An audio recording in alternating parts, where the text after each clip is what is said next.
Assalamualaikum warahmatullahi wabarakatuh.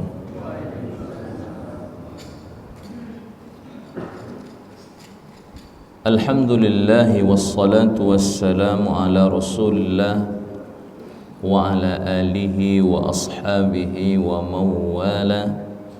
Ashhadu an la ilaha illallah wahdahu la syarika lah wa ashhadu anna Muhammadan abduhu wa rasuluh. Allahumma salli wa sallim wa barik ala nabiyyina Muhammadin wa ala alihi wa ashabihi wa sallim. Ma ba'd, faqad qala Allah ta'ala fil Qur'anil Karim wa huwa asdaqul qailin. يا أيها الذين آمنوا اتقوا الله حق تقاته ولا تموتن إلا وأنتم مسلمون. Hadirin ma'asyiral muslimin yang dimuliakan oleh Allah Subhanahu wa taala, Bapak Ibu yang berbahagia, alhamdulillah kita sangat bersyukur kepada Allah. Pagi hari ini Allah karuniakan kepada kita kesehatan zahiri kita, batin kita, ya Allah berikan yang kesempurnaan sehingga ma'asyiral muslimin dimuliakan oleh Allah Subhanahu wa taala. Dengan nikmat tersebut kita mampu beraktivitas dengan baik dan kita gunakan untuk mendekatkan diri kepadanya. Dan pagi hari ini kita menunaikan salat subuh, dilanjutkan dengan ta'lim, berzikir kepada Allah sehingga sempurna amal ibadah yang kita lakukan di pagi hari ini insyaallah.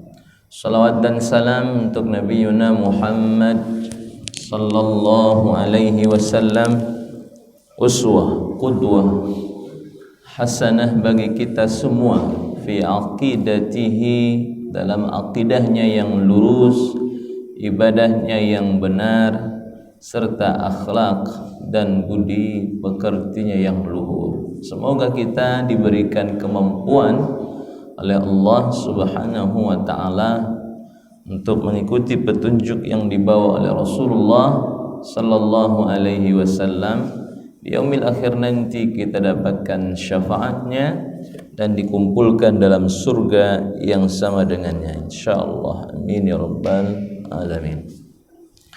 Baik hadirin ma'asyiral muslimin, pagi hari ini kita kembali membahas tentang tadabbur qasasil anbiya'i fil Qur'anil Karim. Tadabbur qasasil anbiya' fil Qur'anil Karim, tadabbur kisah-kisah Nabi Allah yang ada di dalam Al-Qur'an, ya. Tepatnya yaitu kisah Nabi yang jarang kita dengar namanya, tapi kisahnya Allah nyatakan dalam Al-Qur'an, ya, yaitu kisah Nabi Yusha' bin Nun alaihi salam. Jarang kan dengar namanya Bapak? Jarang. Tapi kisahnya Allah jelaskan di dalam Al-Qur'an. Insyaallah kita bahas pada kesempatan kali ini. Kita mulai dengan ayat yang menceritakan tentang kisah Nabi tersebut. A'udzu billahi minasy syaithanir rajim.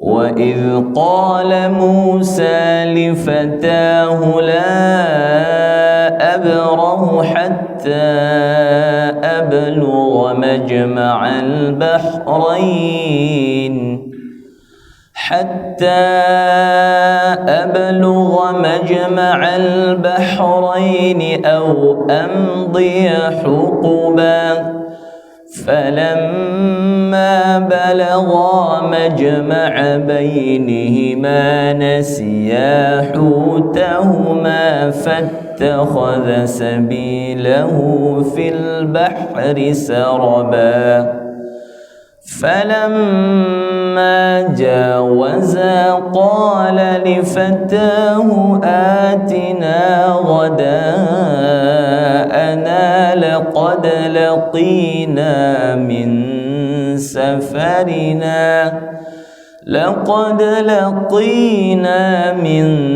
سفرنا هذا نصبا قال أرأيت إذ أوينا إلى الصخرة فإني نسيت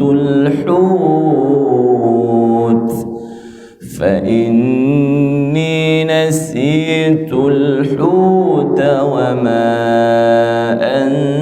أنسانيه إلا الشيطان أن أذكره واتخذ سبيله في البحر عجبا قال ذلك ما كنا نبغي فارتدا على آثارهما قصصا فوجدا عبدا من عبادنا آتيناه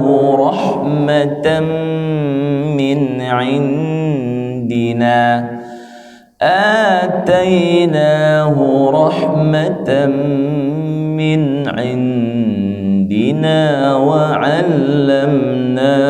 من لدنا علما. Tayyib, barakallahu fikum. Hadirin ma'asyiral muslimin yang dimuliakan oleh Allah Subhanahu wa taala. Dalam ayat ini yang baru saja dibacakan terdapat 3 orang yang Allah ceritakan kisahnya secara bersamaan, tetapi secara zahir, jelas, terang benderang Allah menyebutkan satu nama saja. Nama siapa tadi Bapak yang disebutkan? Dari ayat yang dibacakan cukup panjang tadi memang tersebut satu nama. Nama siapa tadi Bapak yang disebutkan? Siapa Pak? Ibu? Nabi Musa. Sahih, Nabi Musa alaihi salam. Tepatnya di ayat pertama yang tadi dibaca tadi. Wa idh qala Musa li fatah. Dan ingatlah ketika Musa berkata li fatahu. Dalam terjemahan Al-Qur'an Departemen Agama disebutkan di situ telah berkata Musa li fatahu, yaitu kepada orang yang membantunya, atau redaksi lain kepada pembantunya. Pertanyaannya Bapak, siapa orang yang membantu Nabi Musa dalam perjalanannya itu? Siapa Bapak Ibu? Disebutkan namanya atau tidak? Tidak disebutkan. Kemudian orang yang ketiga, fawajada abdan min ibadina, dan mereka berdua, yaitu Nabi Musa dan pembantunya itu, mendapati abda, seorang hamba, min ibadina, daripada hamba-hamba kami, atainahu rahmatan min indina, yang telah kami beri kepadanya dari kami, yaitu rahmat, dan juga kami berikan kepadanya, kami ajarkan kepadanya, yaitu ilmu. Pertanyaannya, siapa hamba ini Bapak Ibu? Disebutkan atau tidak di sini? Enggak disebut. tidak disebutkan. Nah, ini yang kita bahas di antaranya. Berikut kisahnya, ya, berikut juga ibrah dan pelajaran yang meliputinya. Langsung saja, ma'asyiral muslimin yang dimuliakan oleh Allah Subhanahu wa taala. Wa idh qala Musa li fatah, dan ingatlah ketika Musa, yaitu Nabi Musa, berkata kepada pembantunya, laki-laki yang mendampinginya dalam perjalanan itu. Nabi Musa berkata kepadanya, la abrahu hatta ablugha majma'al bahrain. Kita tidak akan berhenti, ya, hatta ablugha, sampai, ya, saya tidak akan berhenti sampai mencapai majma'al bahrain, tempat pertemuan Bahrain. Dua apa Pak? Bahrun itu satu, kalau Bahrain dua. Sampai menemui dua pertemuan dua laut, ya. Aw amdhiya huquba, atau saya akan lanjutkan perjalanan ini terus tanpa berhenti, ya.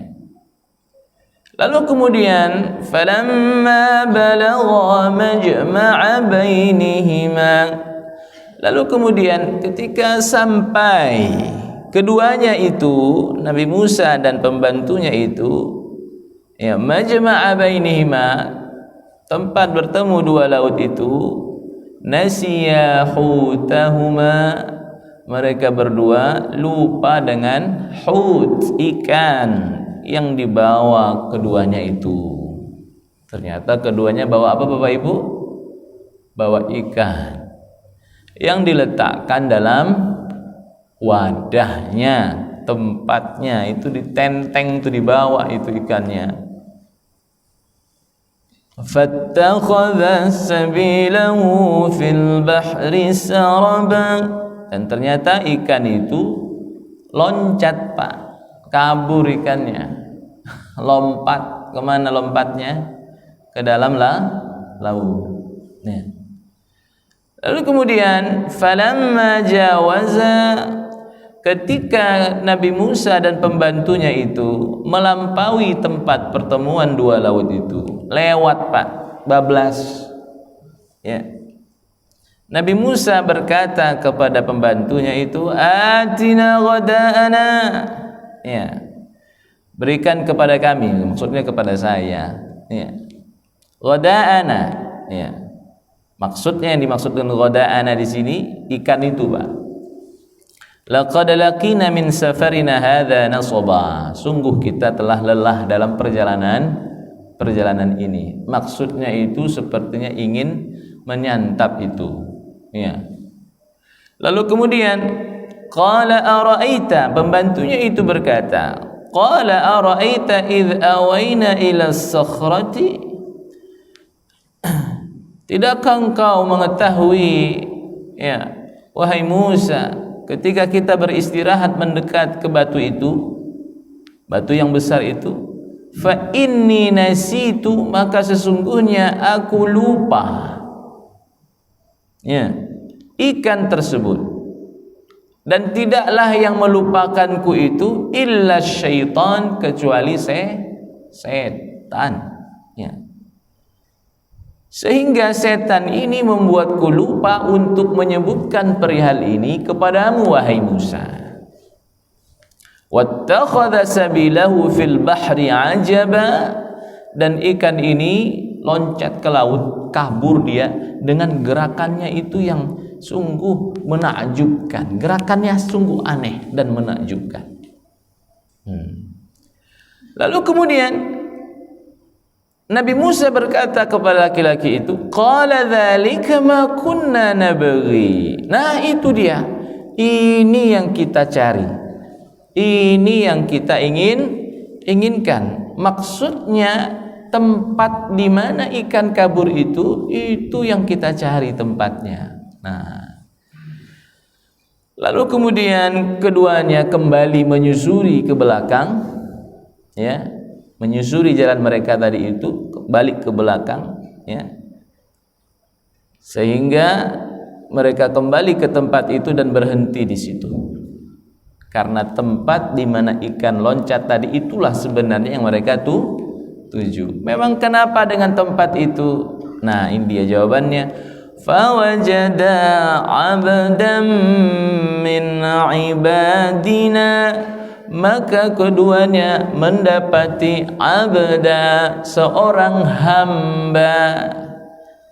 Bagaimana seorang hamba itu orangnya? Atainahu rahmah, kami berikan kepadanya rahmah, dan juga kami ajarkan kepadanya ilmu. Nah, pertanyaannya Bapak Ibu, siapa abdan yang dimaksud itu? Siapa hamba Allah yang dimaksud, ya, oleh Nabi Musa yang ada di tempat itu? Siapa Bapak Ibu? Apa Pak? Oke, Khidir. Ada yang menyebutkan Nabi Khidir, ada yang menyebutkan hamba Allah yang saleh yang namanya Khidir, ya. Dalam Al-Quran gak disebutkan namanya itu Bapak, ya, cuma dalam riwayat diperjelaskan. Lalu kemudian siapa nama laki-laki yang mendampingi Nabi Musa itu? Siapa Pak? Nah, ini dia, namanya adalah Yusha bin Nun. Nah, siapa namanya Bapak Ibu? Nabi Yusha bin Nun bin Afrathim atau Afraim bin Yusuf bin Ya'qub. Nah, itu nama dia, sebagaimana yang disebutkan, ya, dalam kitab Majma'ul Bayan fi Tafsirul Quran, ya. Nah, namanya adalah Yusha bin Nun bin Afrathim, Afraim bin Yusuf bin Ya'qub. Siapa dia ini sebenarnya? Wa huwa wasiyun Nabi Musa alaihissalam, orang yang mendapatkan wasiat daripada Nabi Musa untuk melanjutkan risalah kenabiannya. Karena dalam perjalanan berikutnya Nabi Musa alaihissalam itu wafat, meninggal dunia. Lalu yang melanjutkan, ya, risalah tersebut, ya, dakwah kenabian tersebut adalah orang yang diberikan wasiat langsung oleh Nabi Musa. Dia adalah namanya Yusha bin Nun, ya. Nah, ma'asyiral muslimin yang dimuliakan oleh Allah Subhanahu wa taala,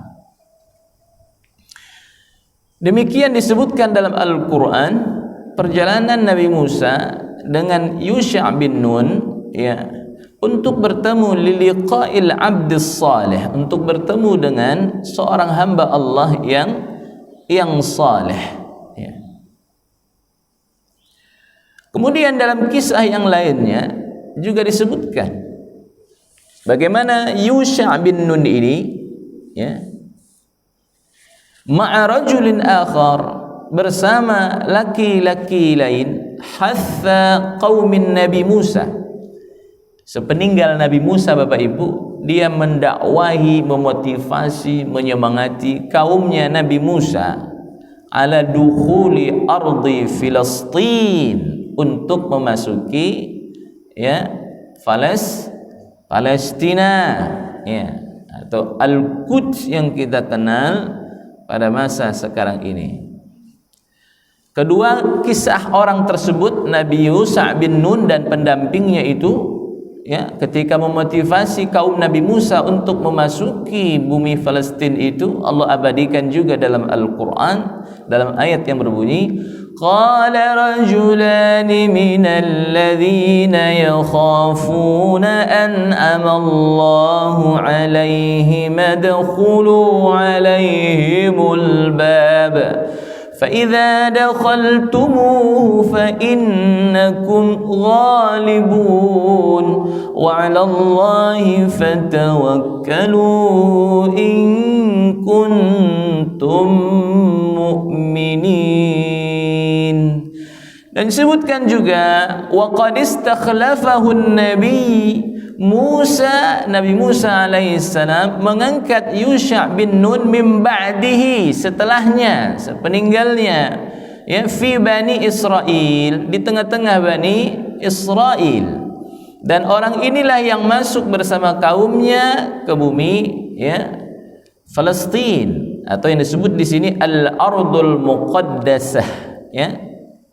Lalu kemudian ma'asyiral muslimin, dalam Al-Qur'an dalam surah Al-Baqarah disebutkan juga ayat yang sering kita baca dalam Al-Baqarah itu. Ayatnya bunyinya Bapak Ibu. Saya bacakan ayatnya dalam surah Al-Baqarah akhir daripada juz 2. Ya. Yang sering tilawah insyaallah sering melewati ayat ini.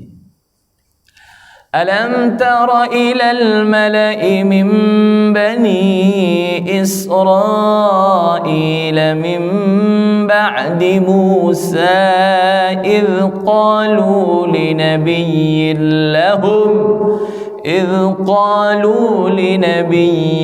lahum mub'ath lana malikan nuqatil fi sabilillah. Ayat 242.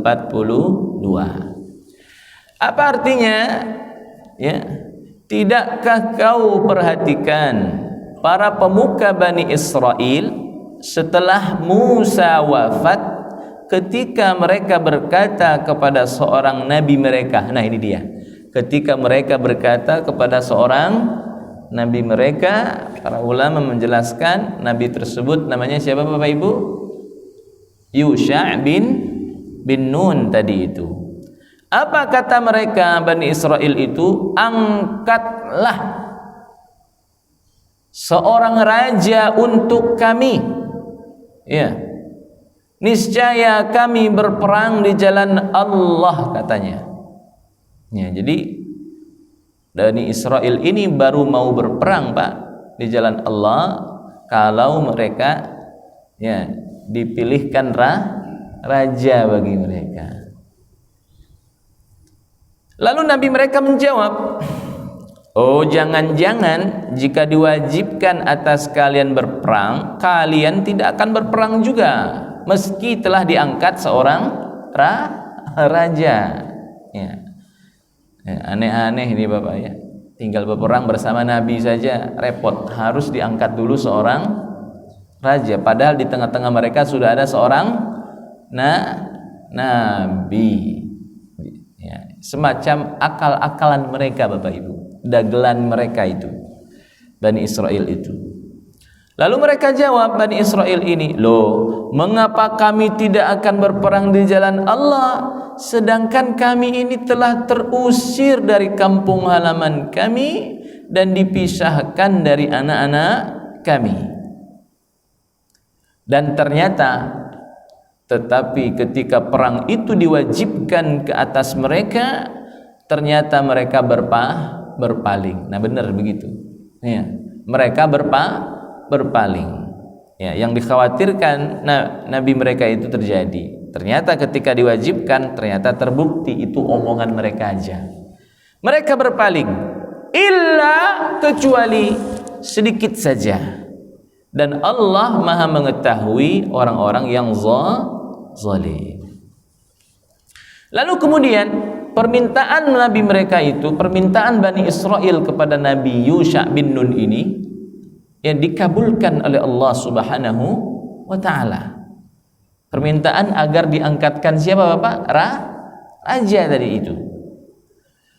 Wa qala lahum nabiyyuhum, dan Nabi mereka berkata kepada mereka itu, apa kata Nabinya? Innallah, sesungguhnya Allah, qad ba'atha lakum Taluta malika, telah mengangkat Talut menjadi raja kalian. Nah, namanya siapa Bapak Ibu? Siapa namanya Bapak? Raja yang terpilih itu Talut, dalam bahasa Arab Talut. Lalu kemudian mereka jawab. Nah, mereka jawab. Siapa yang menjawab ini? Kaumnya itu, Bani Israel ini. Loh, bagaimana Talut memperoleh kerajaan atas kami? Atau bagaimana Talut bisa menjadi raja bagi kami?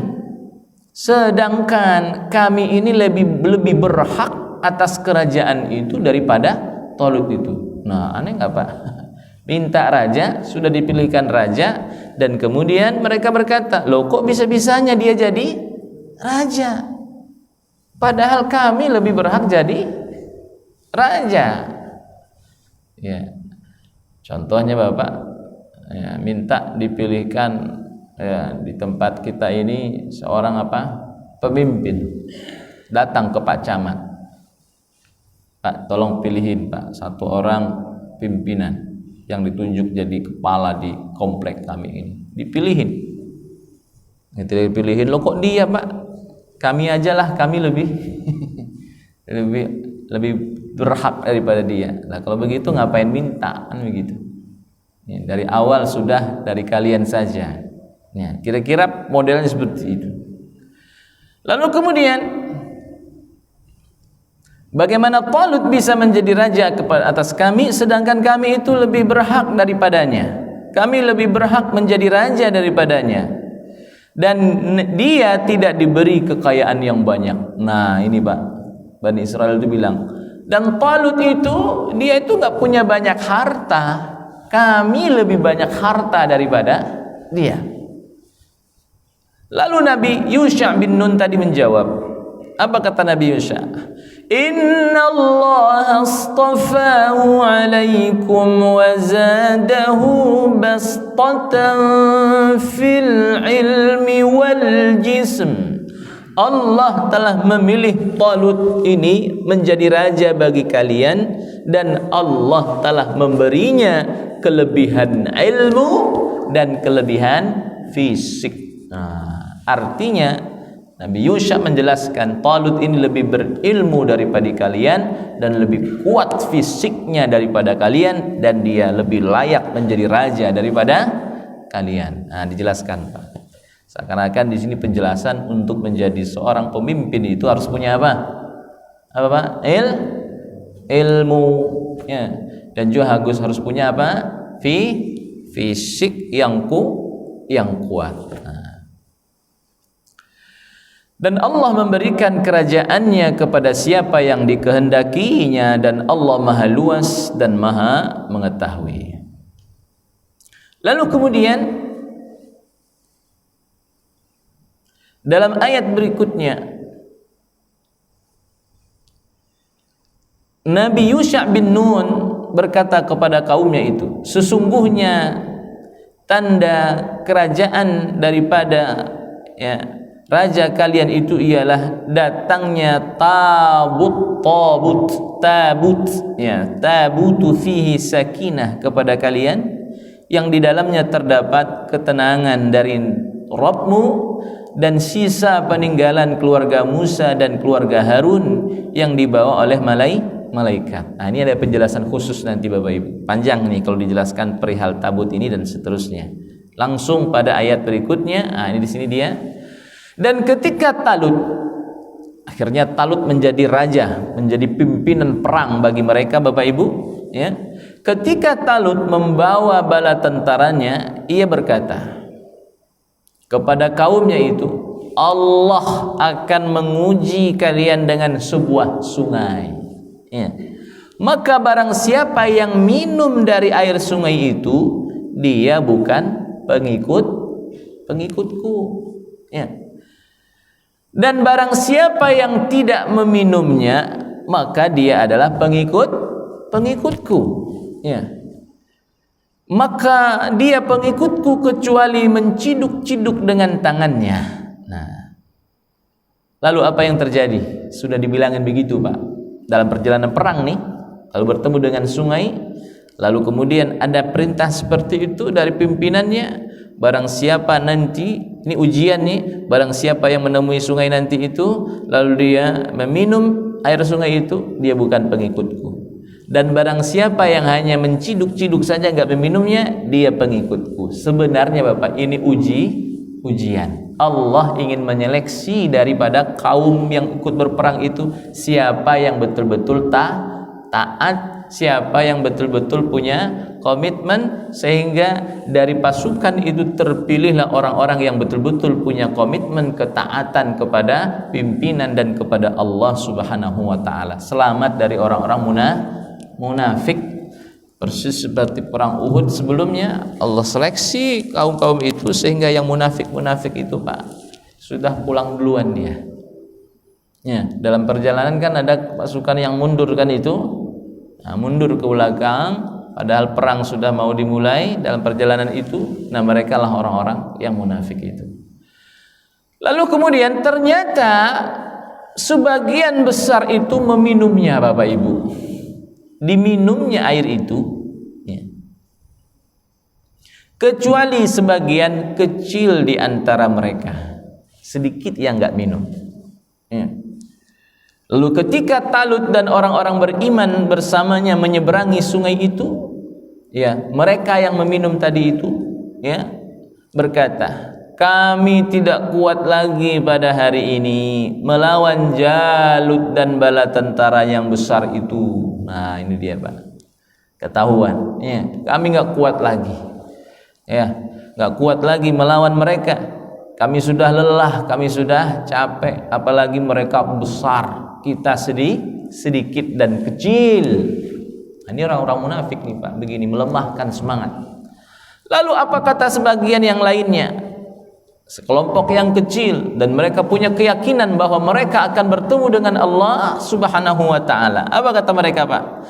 Kam min fi'atin qalilatin ghalabat fi'atan katsiratan biiznillah.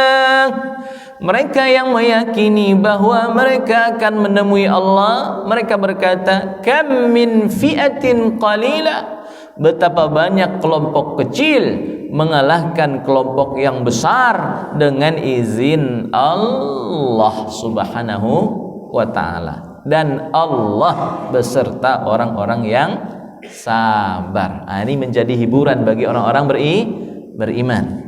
Tambahan modal keyakinan bagi orang-orang beriman. Tidak selalu jumlah itu menentukan hasil akhir. Ya.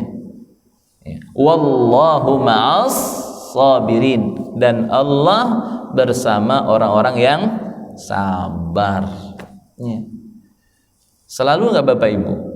Ya, meskipun sering terjadi ya, tapi tidak mutlak. Yang jumlahnya gede, jumlahnya besar, selalu beroleh kemenangan. Nggak selalu begitu kan? Ya, yang nyata-nyata dalam peperangan, contohnya dalam perang apa? Perang apa itu? Ribuan lawan ratusan. Ya. Perang apa? Badar Al-Kubra. Jumlah pasukan Nabi hanya 300-an. Ya. Jumlah ya orang-orang musyrik, orang-orang kafir itu ribuan. Ya. Bagaimana itu terjadi? Allah turunkan ya bala tentaranya, Allah turunkan bantuannya, Allah turunkan malaikatnya, sehingga orang-orang beriman dengan jumlah sedikit itu memperoleh kemenangan. Hanya harus memenuhi syarat-syarat kemenangan itu. Maka di sini disebutkan wallahu ma'as sabirin. Di antaranya adalah sabar. Kalian jumlah kalian sedikit, bala tentara kalian sedikit, perbekalan kalian sedikit, tapi kalian sabar, maka Allah berikan kemenangan.